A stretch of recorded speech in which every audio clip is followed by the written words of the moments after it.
Okay, so if you sell a solution that helps reduce customer churn rate, here's a quick, easy calculator, how to set it up where you could easily quantify what your benefits could be for that prospect. So a good calculator you should set up, you should have a beginning that kind of highlights why customers are churning. So a good question to start a calculator would be what are some specific reasons your customers churn? This could be check boxes or text boxes, but these things should be items that your solution should address. So let's pretend, your prospect said, poor onboarding, poor adoption, weak customer support, and they don't see the value realized. Those are why they feel their customers are churning. And once again, your solution should hopefully address these checkbox items.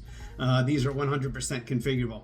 So let's just go through this. Here's a good way to set up your calculator. Let's pretend this prospect has 3,000 customers.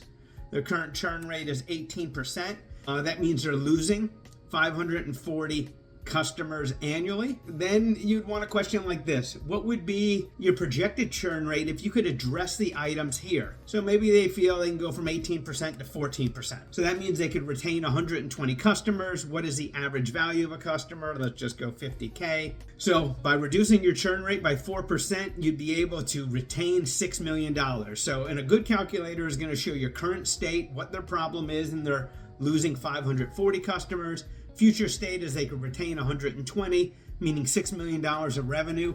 But then you got to show a cost of an action. And to make something really impactful, it's got to be something that will resonate with the CRO, CFO. So anyway, a good calculator will have these things to think about. I have this question: what is your win rate?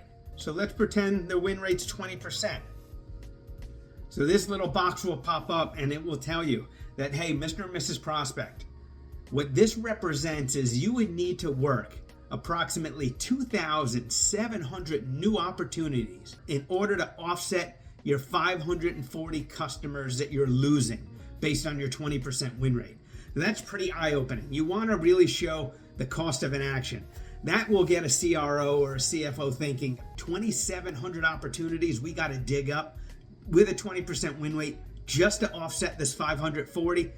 We really need to act. So many times the ROI is great, talking about what can happen in the future, but what really drives urgency is coming up and showing what it costs the business if they do nothing. Anyway, I'll be building out different ROI areas every week. If there's a certain ROI you want me to build out, drop me a note. Thanks.